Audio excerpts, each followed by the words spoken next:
LibreOffice मॅथवरील spoken ट्युटोरियलमध्ये आपले स्वागत. या ट्युटोरियलमध्ये आपण सेट ऑपरेशन्स लिहिणे, क्रमांकाद्वारे फॅक्टोरियल्स आणि क्रॉस रेफरन्स समीकरण लिहिणे शिकू. यासाठी चला सर्वप्रथम आपण मागील ट्युटोरियलमध्ये तयार केलेले रायटर डॉक्युमेंट उदाहरण mathexample1.odt उघडू. येथे चला डॉक्युमेंट्सच्या शेवटी जाऊ आणि नवीन पेजवर जाण्यासाठी कंट्रोल एंटर दाबू आणि सेट ऑपरेशन्स टाइप करून 2 वेळा एंटर दाबा. आता मॅथ उघडू. पुढे जाण्यापूर्वी फॉन्ट साइज 18 पॉइंट पर्यंत वाढवू. अलाइनमेंट लेफ्ट मध्ये बदला. चला आता सेट ऑपरेशन्स लिहिणे शिकू. मॅथ कडे सेट निर्देशित करण्यासाठी एक वेगळे मार्कअप आहे जे निराळ्या एलिमेंट्सचे एकाकीकरण आहे. स्क्रीनवर दर्शविल्याप्रमाणे फॉर्म्युला एडिटर विंडोमध्ये 4 उदाहरणाचा सेट लिहूया. सेट A मध्ये 5 एलिमेंट्स आहे. सेट B, सेट C आणि set D equal to 6 and 7 प्रत्येकी 2 एलिमेंट्स सहित आहे. सेट्सच्या कंसासाठी आपण L ब्रेस आणि R ब्रेस मार्कअपचा वापर करू शकतो. आपण युनियन्स आणि इंटरसेक्शन्स प्रमाणे सेट ऑपरेशन्स लिहू शकतो. सर्वप्रथम युनियन ऑपरेशन लिहू. B युनियन C साठी मार्कअप आपण वाचल्याप्रमाणे समान आहे. रिझल्टिंग सेट 1, 2, 6, 4, आणि 5 आहे, जे दोन्ही सेट्स मध्ये सर्व निराळ्या एलिमेंट्सना समाविष्ट करते. पुन्हा इंटरसेक्शन ऑपरेशन साठी मार्कअप आपण वाचल्याप्रमाणे समान आहे.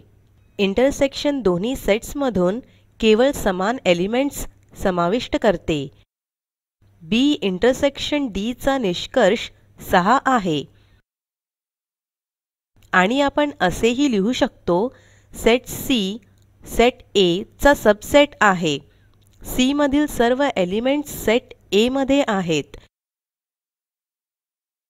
यासाठी मार्कअप आहे C सबसेट A. येथे तिसऱ्या आयकॉनवर क्लिक करून तुम्ही एलिमेंट विंडोच्या शोधद्वारे अधिक सेट ऑपरेशन्स लिहिणे शिकू शकता. व्ह्यू, एलिमेंट्स, सेट ऑपरेशन्स वर जा. आता आपल्या कार्यास सेव्ह करू. फाइल, सेव्ह वर क्लिक करा. चला आता फॅक्टोरियल फंक्शन्स लिहू. आपण जे 3 सूत्र थोड्याच वेळात लिहिणार आहोत त्यासाठी 1 ते 3 पर्यंत क्रमांक नेमून देऊया. हे आपणास रायटर डॉक्युमेंट्सच्या आत कुठेही त्यास क्रॉस रेफरन्स करण्यास मदत करतील. चला रायटर ग्रे बॉक्सच्या बाहेर 3 वेळा क्लिक करून नवीन पेजवर जाऊ. कंट्रोल एंटर दाबा. फॅक्टोरियल फंक्शन टाइप करा आणि 2 वेळा एंटर दाबा. आपल्याला मॅथ उघडणे माहित आहे, परंतु रायटर मध्ये मॅथ ऑब्जेक्ट उघडण्याची आणखीन एक पद्धत आहे. यासाठी रायटर डॉक्युमेंट वर केवळ FN लिहा आणि F3 दाबा. आता आपण नवीन math object E is equal to MC squared आणि त्यासह उजव्या बाजूवर कंसात क्रमांक 1 पाहत आहोत. याचा अर्थ आपण हा फॉर्म्युला या डॉक्युमेंट्स मध्ये 1 क्रमांकासहित कुठेही क्रॉस रेफरन्स करू शकतो. हे कसे करता येईल याबद्दल आपण नंतर सविस्तरपणे शिकू. आता मॅथ ऑब्जेक्ट वर डबल क्लिक करू. फॉर्मॅटिंग करा. फॉन्ट साइज 18 आणि लेफ्ट अलाइनमेंट. ठीक आहे. आता फॅक्टोरियल साठी उदाहरण लिहूया. फॅक्ट मार्कअप फॅक्टोरियल चिन्ह दर्शित करते. चला तर आमच्यासह सध्याचे सूत्र पुन्हा लिहा. 5 factorial is equal to 5 into 4 into 3 into 2 into 1 is equal to 120. येथे मार्कअप पहा. येथे नवीन मॅथ ऑब्जेक्ट मध्ये आपले पुढील सूत्र लिहू. यासाठी सर्वप्रथम राइटर ग्रे बॉक्सच्या बाहेर 3 वेळा क्लिक करा.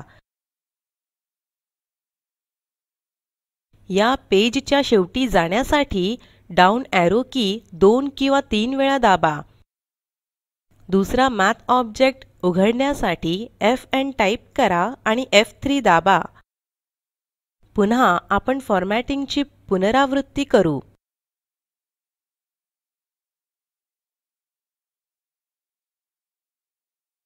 आणि फॅक्टोरियल डेफिनेशन सहित सध्याचे सूत्र पुन्हा लिहू. n factorial is equal to prod from k is equal to 1 to n of k. लक्ष द्या, prod मार्कअप जे निष्कर्ष दर्शवित आहे समेशन साठी सिग्माच्या समान आहे. आता अगोदरच्या 2 प्रमाणे तिसऱ्या मॅथ ऑब्जेक्ट सह परिचित होऊ.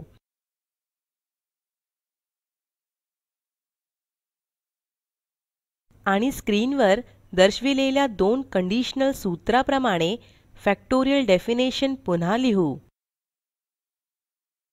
लक्ष द्या, बायनॉर्म मार्कअप जे 2 घटकांचे उभे ढीग दर्शविते आणि अधिक चांगल्या अलाइनमेंट सहित मदत करते.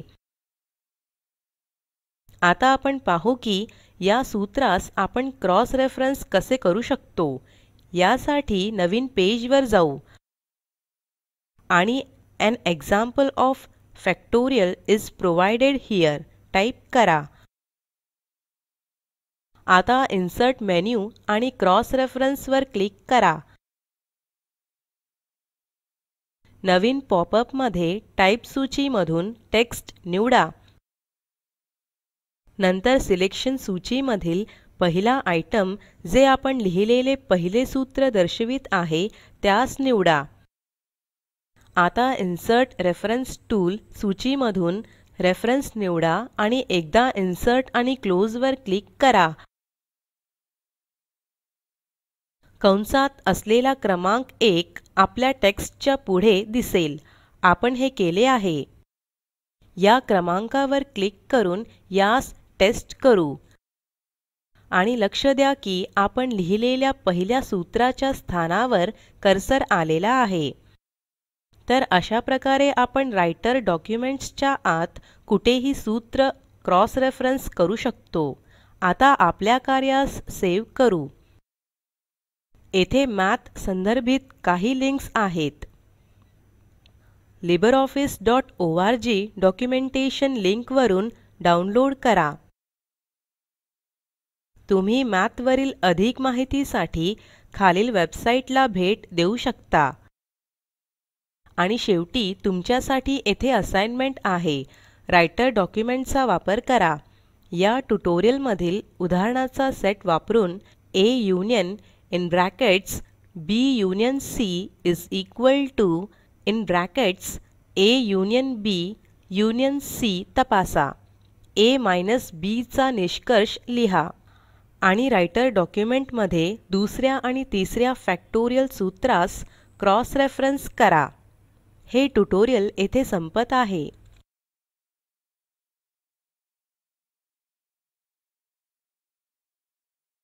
संक्षिप्त रूपात आपण सेट ऑपरेशन्स लिहिणे, क्रमांकाद्वारे फॅक्टोरियल्स आणि क्रॉस रेफरन्स समीकरण लिहिणे शिकलो.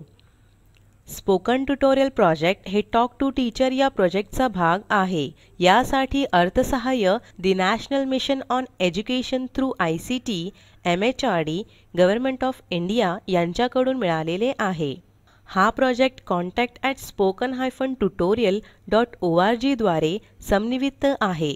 या संबंधी माहिती पुढील साईटवर उपलब्ध आहे. या ट्युटोरियलचे भाषांतर कविता साळवे यांनी केले असून मी रंजना भांबळे आपला निरोप घेते. सहभागासाठी धन्यवाद.